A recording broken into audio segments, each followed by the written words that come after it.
Şimdi Dilşad Deniz tabii az önce siz değindiniz ama bir parçada konuşalım. Bu savaşın derinleşme ve daha da genişleme mümkün müdür? Bu savaş daha çok derinleşebilir mi? Daha çok genişleyebilir mi? Yani ayları hatta yılları alabilir mi sizce? Ben öyle bir potansiyel görüyorum açıkçası. Yani bunun iki boyutu var. Bir İran içindeki potansiyeli, ikincisi de İran dışına yayılma potansiyeli. Şimdi ben yani tamam temel aktör İsrail gibi görünebilir ama ben bunun NATO'nun dışında ya da Amerika Birleşik Devletleri'nin onayı dışında bir gelişme olduğunu sanmıyorum. Yani çünkü İsrail aslında NATO'nun bence Orta Doğu şubesi, öyle düşünmek lazım. Tabii ki İsrail'in kendi ajandası var ama bu ajanda şeyin çok dışında değil, yani NATO'nun ajandasının çok dışında değil. Ama burada bence önemli olan şeydir aslında, İsrail'in savaş yeteneğinin ne kadar yüksek olduğu. Bu da yani daha önce zaten 6 gün savaşları süresince diğer Arap ülkeleriyle de böyle Duyamıyorum. bir Acaba bir deneyimi tek var. ben mi duyamıyorum yoksa hiç kimse mi duyamıyor? Hayır biz duyuyoruz. Ses gitmiyor mu arkadaşlar? Bana gelmiyor ses. Şu anda geldi. Şu anda geldi mi sana? Tamam. Demin Okey, kısaca tekrar geldi ama daha önce de gelmiyordu. Gelmiyordu, sonra bir kısaca geliyordu. Pardon, özür diliyorum Dilşah Hanım kestiğim için ama buyurun. duymuyorum ben sizi. Tamam buyurun Dilşad. Tamam. Tamam. Yani dediğim gibi İsrail'i NATO'dan ayırmak ya da Amerika Birleşik Devletleri'nden tamamen ayırmak, kendi başına karar aldığını düşünmek biraz normal değil. Çünkü yani çıkarları tamamen iç içe geçmiş iki tane yapıdan bahsediyoruz. Zaten e, yani ben geçen programda galiba hani Trump'ın neden İsrail'e gitmediğini, biraz Arap ülkelerini memnun etmek için gibi diye söylemiştim ama bence aslında burada bir strateji var. Zaten Amerikan bazı şeylerini de dinlediğimde, programlarında aynı şeyi söylüyorlar. Bir strateji olarak oraya uğramadan geçtiğini söylüyorlar. Dolayısıyla ben aslında bunun bir proje.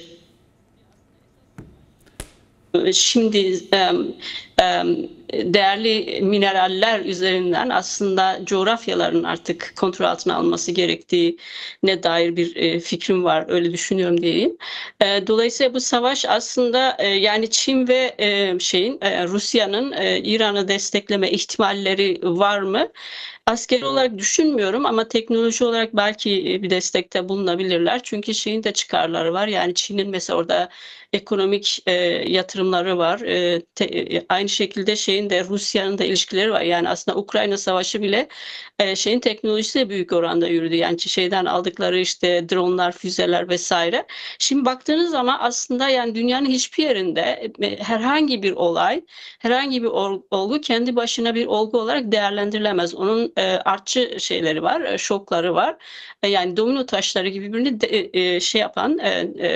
birbirini etkileyen bir zincirleme olgular dizisi olacaktır. Tıpkı şeydeki gibi. Ben şeyin zaten başından beri adım adım ilerlendiğini, işte Lübnan'dan başlayıp Irak'tan, Suriye'den İran'a doğru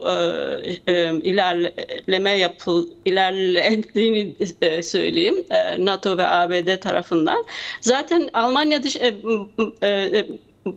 başkanı diyebilirim sanırım. Başbakan Onun evet. aslında belirttiği şey de aynı şey. Yani bizim için pis işleri yapıyor, pis olan ya da ne diyeyim. Dolayısıyla bu savaşın hani birebir bir fiziksel savaş olarak iki ülke, başka ülkenin dahiliyetinden öte aslında bunun diğer ülkeleri nasıl etkileyeceğiyle ilgili bir şey var, bir süreç var ve sanıyorum bu tetikleme devam edecek. Çin'e kadar bunun artçıları hissedilecek diye düşünüyorum. Yani biraz önce işte ticaret yolları vesaire aslında Peki bu bütün yani mesele zaten. bu savaşı başlatanlar açısından yani İsrail ve de İsrail'in arkasında duran güçler açısından pürüzsüz giden bir hikaye midir acaba? Yani çünkü savaşlarda her zaman sürprizler olabilir. Yani burada acaba İran'ın gücünü küçümsüyor muyuz? Yani buradaki karşı duruş filan bu hikayenin gecikmesine yol açabilir mi? Yani İsrail'in ve de İsrail'le birlikte bu planı yapanlar tıkır tıkır bu meseleyi işliyor mu acaba? Ya onu henüz bilmiyoruz ama büyük bir kısmını tıkır tıkır hallettiler, onu söyleyebiliriz. Yani Irak'ta, Suriye'de bu yılları alacak bir şey. Yani İran'ın esas gücü, çünkü 8 yıl savaşları, Irak'la yapılan savaşlardan sürekli bir referans veriyorlar ona dair. Ama oradaki savaş biraz farklı, daha fiziksel güce dayalı. Evet, İran yani İsrail'le karşılaştırılır sınırlamayacak kadar kalabalık ve büyük bir ülke. Tabii ki biraz önce bahsetti Yektan Bey. Yani tabii ki muhalefet de var. Aslında gerçekten diktatörlüklerle yönetilen ülkelerin en büyük zaaflarından biridir. Yani bu şey gibi, yani sert demir gibi çok sertleşiyorlar ama çok da kırılganlar. En küçük bir şeyde hani bu sertliklerini koruyamayabiliyorlar kırılganlıklarından dolayı. Temel olarak aslında bir ülkenin en büyük şeyi güvenlik altyapısı halkıdır. O halkın o yönetimi sahiplenmesi. İran buna sahip değildir. Ben şimdi mesela ilginç bir şekilde son günlerde ciddi şekilde bu Rıza Pehlevi yanların bir aktif faaliyetlerini fark ettim sosyal medyada falan. Bana şey gibi geldi, yani acaba hani bir proxy iktidar olarak bunu hazırlıyorlar mı gibi, yani düşünüyorlar. Bence de bir rejim değişikliği isteniyor ama tabii ne kadar mümkün bilmiyorum. Oradaki Evet. halkın, çünkü çok da tehlikeli bir süreç var. Hani insanlar sokağa davet ediliyor ama sokağa çıkacak şeyleri yok. Yani çok büyük cesaret isteyen bir süreçte, çünkü çok da sertleşebiliyor, daha da ölümcül darbeler vurabilir insanlar, çünkü çok zor bir durumda rejimin kendisi. Bugün bile mesela 30 tane daha komutanın öldürüldüğüne dair şeyler geldi. Bunun da için, işte rejimin devrilmesi için halkı biraz daha motive etmek için, biraz daha nasıl diyeyim, cesaretlendirmek için yapıldığını söyleyen şeyler de oldu. Ama bu kolay bir şey değil. Evet. İran'ın içinde rejim değişikliği biraz daha sürebilir ya da hiç olmayabilir, yani onu bilemiyoruz şu anda. Dırşa Deniz, Türkiye açısından böyle bir sıra gelme var mı? Yani önümüzdeki dönemde İsrail'e Türkiye karşı karşıya gelebilir mi? Yani çünkü Erdoğan'ı kimse bizi sınamaya kalkmasın. İşte biz tedbirlerimizi almışız. Sanki İran'dan sonra Türkiye-İsrail savaşı gündemdeymiş gibi bir hava da yaratılıyor. Türk medyasına baktığın zaman İran'dan daha fazla İrancılar. Yani özellikle İran'ın bu savaşı kazanması konusunda böyle canhıraş bir çaba sarf ediyorlar. Çok manipülatif, çok dezinformatif haberler de yapıyorlar. Yani bütün, yani sağı solu, işte ulusalcısı, AKP'lisi, bu gerçekten real bir durum mudur? Yani Türkiye-İsrail krizi gündeme gelebilir mi? Kriz var da, yani sıcak bir çatışma gündeme gelebilir mi? Ya belki bir yıl önce veya daha fazla süre önce mesela Türkiye bahsediyordu aslında, İsrail'in kendilerine saldıracaklarını. Biz o zaman çok anlamamıştık. Daha sonra Suriye'deki o egemenlik mücadelesinde anlıyoruz ki aslında daha önceden bir istihbaratları var. Yani tabii ki alıyorlardı, hani istihbaratını demeyeyim de. Neyse, yani oraya yönelik bir takım algıları oluşuyor, onu görüyorlar. Sahadalar çünkü, yani sahada istihbaratı da var Türkiye'nin, onu anlıyoruz. Yani ben Türkiye'nin İsrail'le hani birebir çatışma gireceğini sanmıyorum. Çünkü teknoloji olarak Türkiye hakikaten bir 20 yıl öncesinin Türkiye'si değil. Çok ciddi bir zaafa uğramış durumda. Zaten ordusu hani büyük ölçüde hasar almış durumda. Hava kuvvetleri çok zayıflamış durumda. Hatta bir programda izledim, diyor ki yani yok, pilotları yok. Çünkü o pilotlar işte Gülen cemaatine ya da orduya ait falan filan diye bu insanları hepsini ordudan ihraç etmişler. Onun dışında aslında bence de bakmak lazım. Yani bir takım veriler de var. Mesela Türkiye'nin aslında hava kuvvetlerinin modernizasyonu yok şu anda. Yani F-16'lar var ama F-16'dan büyük bir kısmı çok eski. Yeniden işte bir takım şeylerden geçmesi gerekiyor. Revizyonlardan geçmesi gerekiyor. Parça gerekiyor vesaire vesaire. Eski uçuramıyorlar vesaire. Dolayısıyla hava kuvvetleri o kadar değil, güçlü değil. İsrail buna karşılık çok yani son derece gelişmiş ve modern bir teknolojiye sahip. Tabii ki Türkiye buradan korkuyor. Yani Yektan Bey'in söylediği gibi, tamam, olarak, yani biyopolitik olarak, nüfus olarak İsrail Türkiye ile karşılaştırılamayacak kadar küçük bir ülke ona baktığın zaman, ama teknoloji olarak tam tersi bir durum var. Ve bence çünkü baktığınız zaman Orta Doğu'da aslında yayılma hedefleri olan ülkeler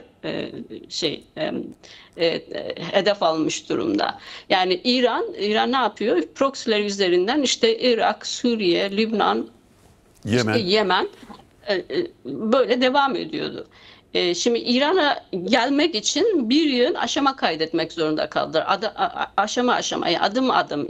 Lübnan'dan başlandı. İşte Hizbullah gitti. Sonra işte Irak'taki zaten 2003'ten itibaren değiştirilmişti. Oradaki Haçlı Şabi gözaltında vesaire. Yani proxy'leri biraz yaptı, yani budadılar, kollarını kırdılar aslında İran'ı ve sırayla oraya geldi. Baktığımız zaman İran'ın başka bir versiyonu, çünkü İran Müslüman İslam üzerinden yayılmacı bir içindeydi. Ama Türkiye'de de Sünni İslam üzerine bir yayılmacı politikası var. Dolayısıyla yine aynı benzer şekilde Irak'tan, Suriye'den, Lübnan'dan, işte Kuzey Afrika'dan Afrika işlerine kadar bir takım yayılma şeyler, işte Libya'da vesaire görüyoruz. Şimdi burada bu yayılma bir gerilim yaratıyor ve o yayılmaya karşı yani Türkiye çok büyük oranda geri adım atmış durumda. Hani toparlanmaya çalışıyor. Ama de unutulmuş değil, yani o NATO'ya ve kafa tutma halleri de unutulmuş değil. Ben daha önce söylemiştim, Batı bunlara hemen müdahale etmez ama onları bir yere not eder.